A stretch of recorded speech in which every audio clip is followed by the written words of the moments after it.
If you want peace, then you have to be willing to make the changes that you will need to make to get it. Hey everyone, this is Joyce Meyer's Talk It Out podcast, where Joyce teaches the Word of God in her practical, no-nonsense way, and my friends and I talk through the real stuff of living it and hold nothing back. I'm Ginger Stocky with Jay Williams and Aaron Cluley, three friends who are all in very different stages of life, but we know the importance of having honest, loving women around us. And when we need a little extra help, we call up Miss Joyce and we just ask her. So sometimes you just need to talk about life with your girlfriends. Consider yourself one of us now, and let's talk it out together. Let's do it. Let's talk, ladies. We have so much to talk about because So much. we started this journey of changing some habits, of taking bad habits and replacing them with good habits last week. We're actually utilizing Joyce's Make One, Break One challenge information, which is great. You can find it online at breakonebreak1.com, makeonebreak1.com. And it's completely free to sign up, and it's a weekly email that walks you through this. So let's remind people, I guess, of the habits that we were changing. Who wants to go first? I'm going to let Aaron go first. You tend to volunteer me quite a bit, Jay. Because here's the thing. Because I did volunteer you last time, but you really were just like, almost like, I really don't have a lot of habits, but I know. What she said was, I'm super disciplined. Yeah, she did say she was super disciplined. But she is. There's nothing wrong with that. It just made us feel like terrible people. I felt awful. Because I don't have wrong things in my life. No, none. Except then we talked to Joyce, and now I realize I have many things to work on. Right, This put got the very phone long. down. Yes. So last week I worked on putting my phone down when I'm home with my family to be more present with them, to focus on them and not on emails coming in or what's happening in the whole world of social media, which is so important. That's a big one for all of us. It's a big one. Yeah, it's hard. And I hate to admit how difficult it was. Was it? But because it's a habit. Yeah. So you see your phone sitting there. So I would go to pick it up, and then I would hear the Lord and Joyce in my head. It took them both to say Reinforcements. Yeah. But it was I had to be very intentional about it. But it was so cool because not that I interacted differently with my kids, but I was more present, focusing on what they were doing and what they were saying. So we got to have some really cool conversations this week, and they were asking questions that I got to be more present for. And I mean, we would have probably talked about it even if my phone wasn't out, but I don't know. I was in the right mind. But space, Erin's a working mom with a husband and two busy preschoolers. They're so cute, guys. They're lovely. They're the cutest little kids They are. ever. They are. really are. They keep you hopping. They keep you hopping. But you still have a phone in one hand, which is impressive. Yeah, right? I mean, that's a talent. It's multitasking. Yeah, I'm a really good multitasker. And we can all do it. But we know for sure that what Erin said is true because in the group text that we were bombarding her with every evening. We couldn't help it. I love you guys. It was terrible. And I forgot She it was waited though. She didn't answer She us. didn't. And she's just like, Until guys, later. you guys know what time it is. And part of me didn't answer because I knew you knew what I was doing. It was a bad was a habit. test. Yes. But I needed your help with my habits. So how'd yours go, Jay? Isn't that selfish? I know you got your habit, and I know you're probably breaking it. Help me with mine. Break yours to help me Break with yours mine. to help me with mine. It's called accountability. So how'd that go? How'd that go, Jay? It didn't go as well as I would have liked it to go. My habit to break was to eat. Well, I don't eat enough. I typically get so busy with life, get so busy with work, with family. I'm married and I have a daughter that's 15 and I have jobs. It seems like I have lots of jobs. Multiple Our jobs. busy lady. Yeah. And Jay's just singing all over the place. Singing all over the place, you know. I love to do what I do, but because I do so much, I oftentimes don't prioritize eating much. Yeah. And I remember in college, I used to be so disciplined with that. Like I was the same. I was a lot like our friend Megan. I was a person that I had a turkey sandwich every lunch with pretzels and an orange. My friends thought that I was so crazy, but I was so disciplined with that. But that was before I got married. That was before I had a kid. Thanks, Jane. Lunch Yeah, out that in was the way. before I got had a job. And so somewhere down the line, I stopped prioritizing my health and stopped prioritizing, eating enough. That busyness, work was more important. Like getting things done. Yeah. Me, checking things off my checklist was more important. So that was my habit that I needed to at least attempt, okay? Yeah. Attempt to break, because I didn't break it yet. I ain't free yet, y'all. So we hear from Jay, and she says, I ate a donut and I feel really sick. And so I'm texting them What this kind of stuff. donut was this? You didn't do it right, Jay. You didn't do it It's right. like, I don't know what, seriously, I think my body was almost not rejecting food. It was just not used to eating so much that Sure. I was just getting sick. It's like, ugh. I wasn't eating tons, even though I did go to a wedding, and it was the most, I don't know, I felt like I was on a scene of Beauty and the Beast, where they're like, be our guest, be our guest. I mean, it was to go to that wedding. Oh my Yeah. goodness, it was so much food, and I was like, well, Lord, you really set me up, huh? But I was just trying, and I was like, I can't eat anymore. But that was one day I did eat a lot, but I did, and I know we'll probably talk about it later, but it was a hard habit to break, to not get, I'm like, oh my gosh, it's late and I haven't eaten anything. So yeah, that was my habit. That's good. So I'm working on the sugar habit, because it's kind of a newly developed thing that I know that I've done as a stress release, which is such not a good thing. And so, to be honest, this week I had more stress. I had a lot of things going on, and like all of us are, I'm a busy person. We've got a lot going on at work and in the ministry, and I've got a lot of family things happening that you want to just leave in God's hands. But sometimes if you pick up a little bit of hot chocolate or something to drink that's warm and cozy, that makes you feel better. And trust All your God. cares melt away. Let me trust God as I sip this. Exactly. So I worked hard on that, and I did pretty well. It was not perfect. You did I have a long way to fantastic. go. Well, I mean, I am terrible. I asked you a couple times if you wanted one, and I know what you're doing. You totally did. I did. That was terrible. Okay, so we're in the same boat. We're all not helping each other. But the other thing we did, which because you inspired me, Aaron, to do this, we didn't turn on the television one night, which is a big deal at our What house, did you because do? I told you I just need noise all the time. I love activity and stimulation and noise. And so I talked to my husband. What? I know. She said it What was that even like? She's like, guys, I talked to my husband. Was he so confused? I like him. I still like him. So it's a good thing. Yes. So this thing that Joyce says about replacing bad habits with good habits is really true. And the whole sugar thing, I really did focus more instead of that as a stress relief by spending more time with God and praying more. Good. And it's not easy, because it's a habit and you do it without thinking about it. Yeah. It's like, what's in my hand? How did this get in my mouth? What's happening? Stop. Yeah. But when you do purposely replace it, it just makes sense. Yeah. It works. One thing I had to remind myself was when I would fail and pick up that phone again or get distracted, just like Joyce reminded us, that doesn't mean I failed forever, but just try again the next time. Just give myself some grace and try again. Yeah. Well, to all of our friends who are listening, you're part of our girl posse too. So we want you to be part of this. Yes. We hope that you're all working on habits as well. We'd love to hear about it. And today we are going to focus on a habit that I have a huge problem with, and I know both of you do, because I know both of you. And it's the hurry habit. Oh, man. She wrote this one for me. It's so true. Yes. So let's take a listen to what Joyce has to say about the hurry habit, and then we'll talk a little bit about it. Awesome. Okay. Everybody, it seems like, is in a hurry, but a lot of people don't even know where they're going. And I like what one man said, Soren Kierkegaard: most men pursue pleasure with such breathless haste that they hurry right past it.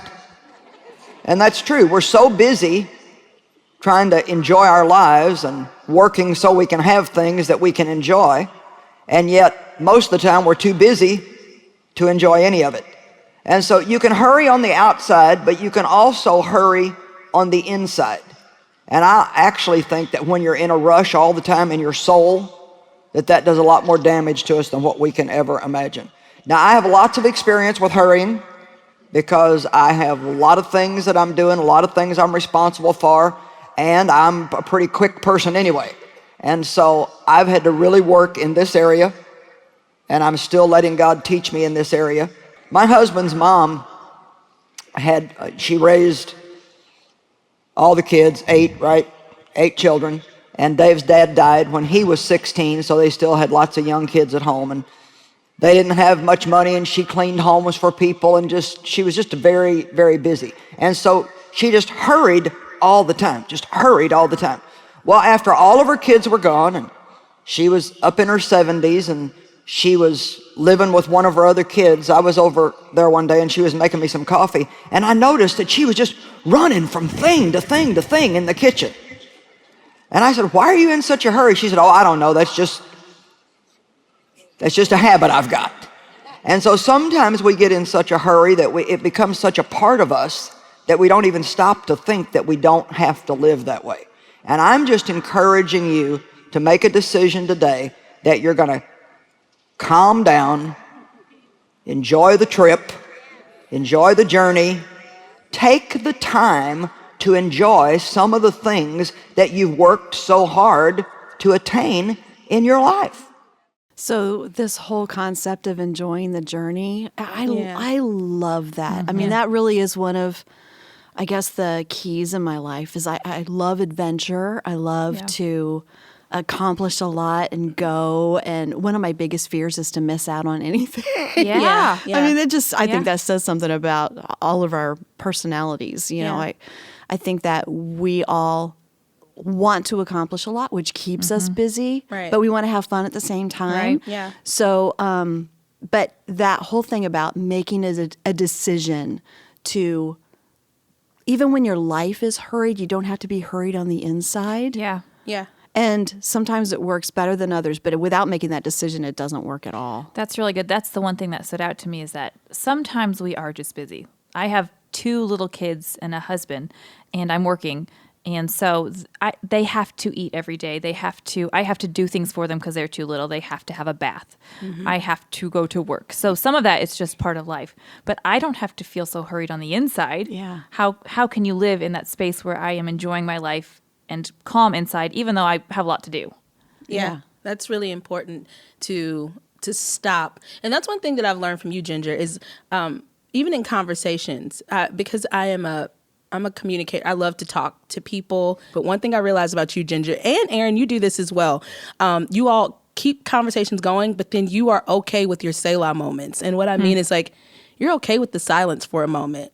I've learned the same thing from Ginger too, because I used to feel the need to fill the silence, but you do so well at just sitting there and, I don't know, just being in the moment. I feel so boring now. No, because you have really healthy dialogue and conversation when it's time, but then I've also allowed myself, because of what I've noticed from you, is to stop and process, what's been said and what I'm gonna say next. So that's something that, I'm still working on is being okay in the awkward silences sometimes, so that helps you even enjoy the conversation. So enjoying the journey, enjoying the moment, it's all things that I have to intentionally do is stop. Like even with Instagram and stuff, you want to take photos of everything. Sometimes I'm just, I okay, let me take a bunch of them now and so I can enjoy my trip, but it's hard to do sometimes. And also we're all, as we've talked about, in different stages of life, right? So Erin has 2 lovely preschoolers and she's working, and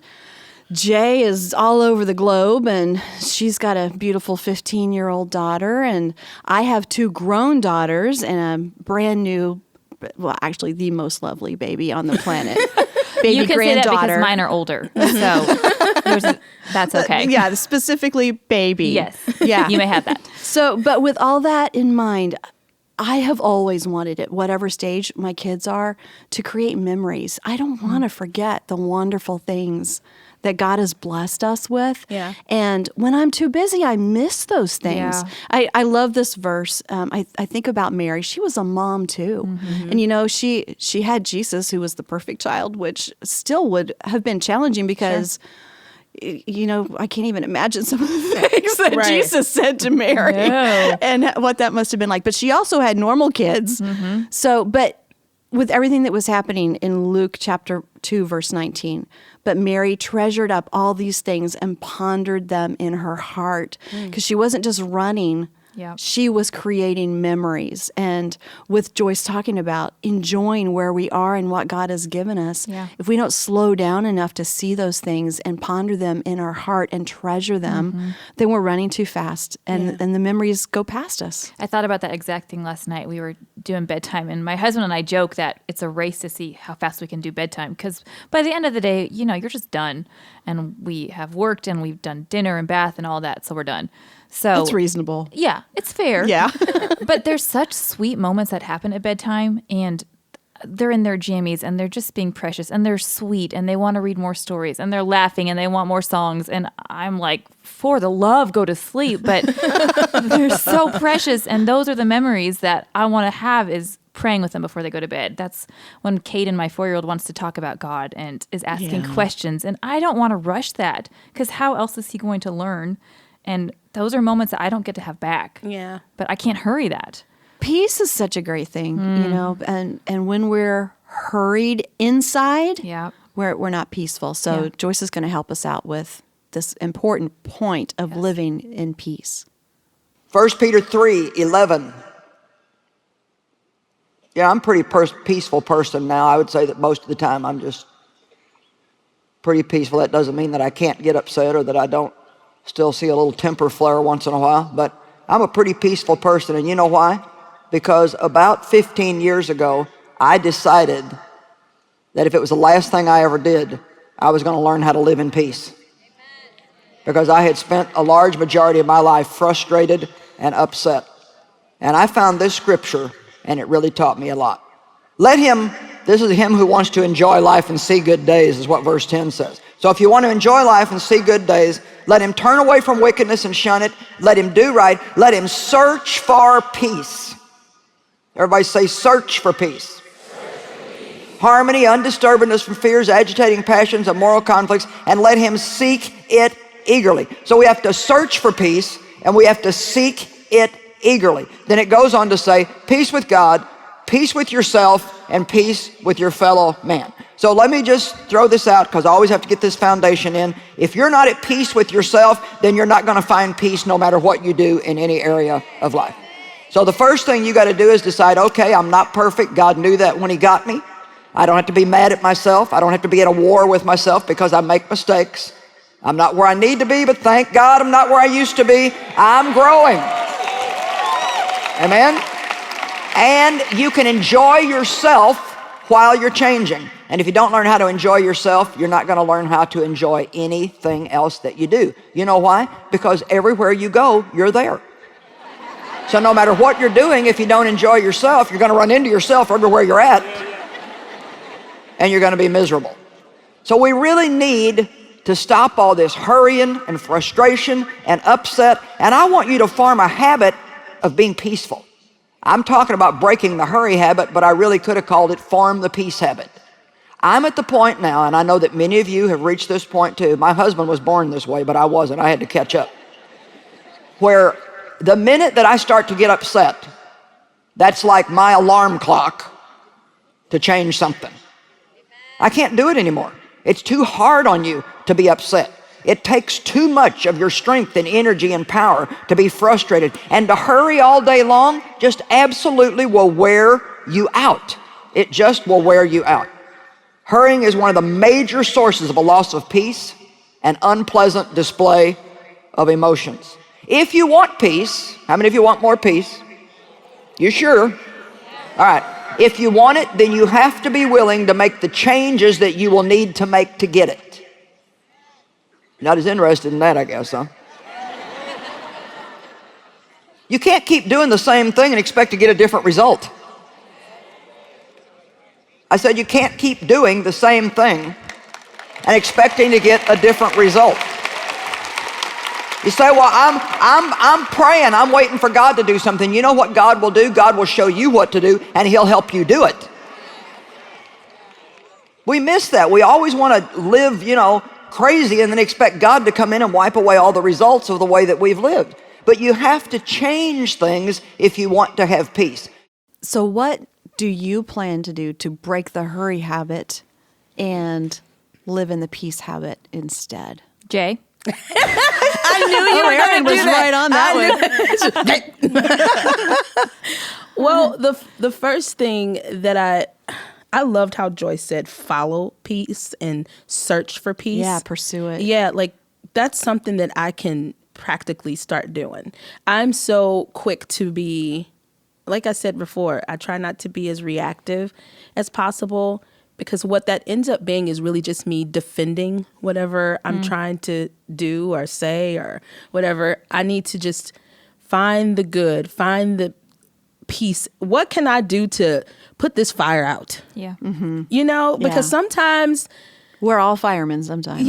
like sometimes I'm just like, because I want my point or I want my thing to be the thing, you know, that I become sometimes super defensive of Yeah. it. And so just being like, take a breath and just be okay, you know, find and follow, search for peace moments, you know? Yeah. That's really good. What Me about you, too. Ginger? I'm going to do that too. No, you need your own. I need my own. Yeah, you can't copy her answer. Man. No. Okay. One thing I know that I'm going to do, and I might cry when I tell you this. You guys might cry when I tell you this. Oh no. Well, Okay. Thank you for the warning. These girls know how I hate to cry.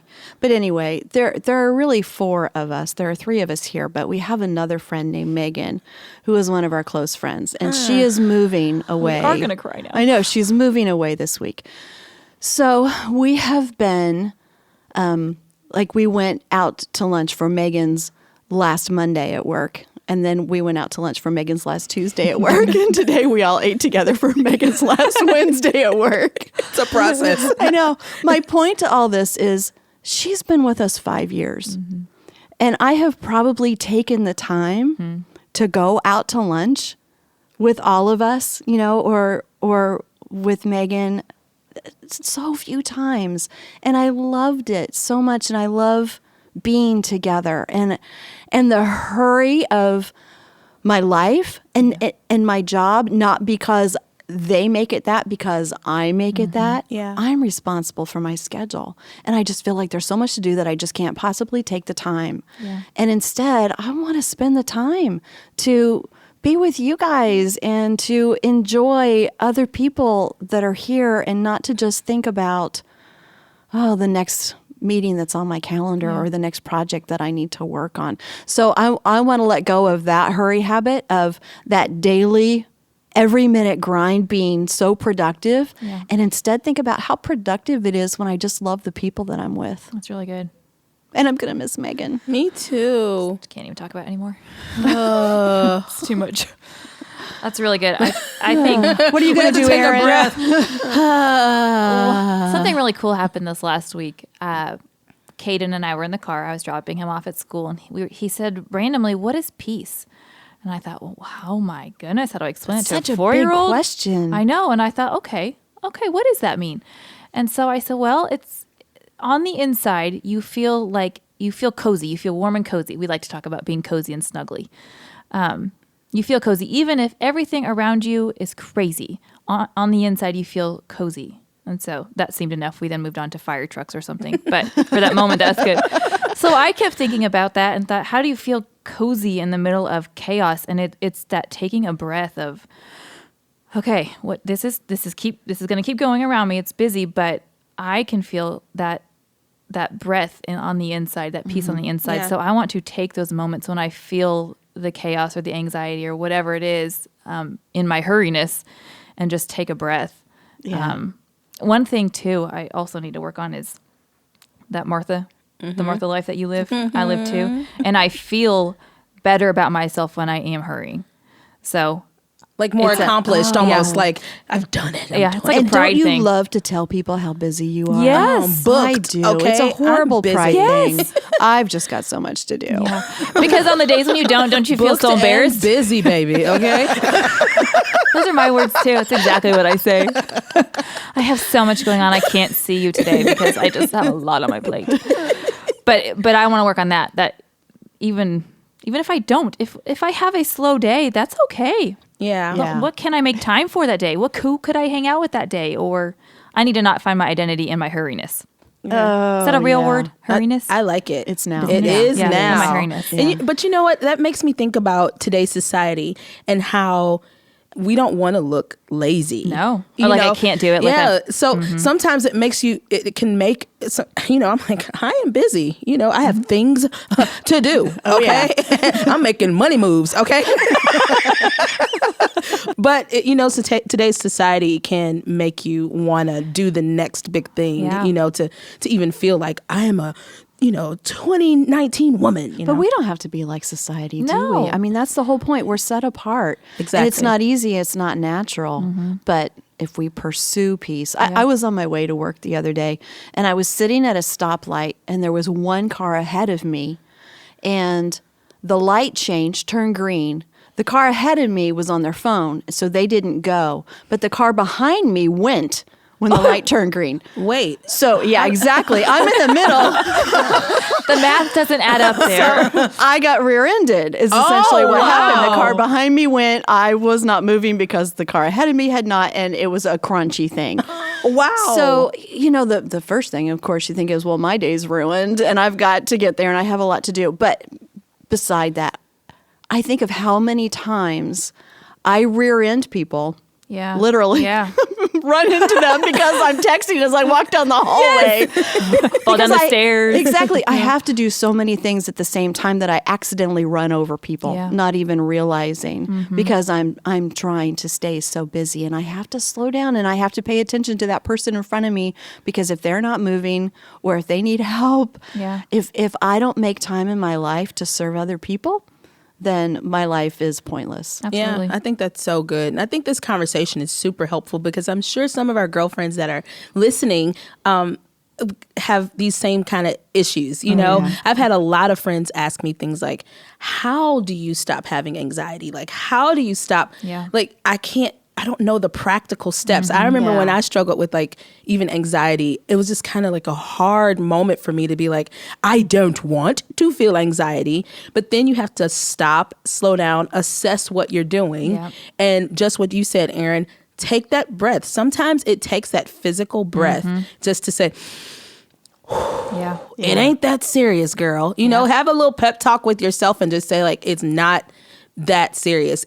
Whatever needs to get done, God will get it done. Like God is in control. And so I think that practical, just taking a breath, looking at things, assessing, but then giving it to the Lord, doing your part, but giving it to the Lord. I think it's so helpful for me, and I'm sure it's helpful for other people. So a really great way to kind of top all this off, a good conclusion and really, really helpful practical thing for anyone listening right now is to go to our webpage, joycemeyer.org/podcast. And there are 12 steps there from Joyce that walk you through a great process to make a bad habit go away and replace it with a good habit. Yes. So it's really practical, really helpful stuff. And it's encouraging too. So Definitely. Yeah. get there and get that. It'll help a lot. Yep. Super helpful for people like me that really want that practical step-by-step, Just help. tell me what to do. Just tell me and I'll do it. Thank you. Print it and put it on my mirror. Yeah, I mean that's Turn great. on myself. idea. Yeah, Yeah. if you probably can copy and paste it or type it out on your own, like just so it can stick in your head, and Yeah. you can actually go through the steps. It's really helpful. So it'd be helpful for you to check that out. And I'll tell you about a couple of the points real quick. One is accountability. Get people around you to help you. Check. We got that right here. And one is don't give up. Yeah, don't never give up. Yeah, that's super helpful to know. So yeah, check it out, ladies. So don't give up on fixing these habits. No. We've got some help for you. There is a free online Bible study called Make One, Break One that will give you weekly encouraging emails to walk through this. So go to makeonebreakone.com. Sign up for it absolutely free and just see what happens in your life. Let us know. We'd love to hear that you guys are doing great. And next time, please join us because this, okay, girls, you guys know this is a big one for me. We're going to talk about the mouth. I didn't want to say anything, but I know. since you volunteered that information, Everyone's about thinking yourself, it. Yeah. Like the things that we should not say, the things that we should say. How fun! I think I might cry next week. Bring the tissues. So that's what we'll be working on. Please join us, and we'll all work on it together. We'll let God take the wheel and take the wheel of our mouth and try to make it a little bit better. Tape our mouth. Might be the best option. So join us next week for a very quiet podcast. We will say nothing. All right. See you all next time. See you later. Bye.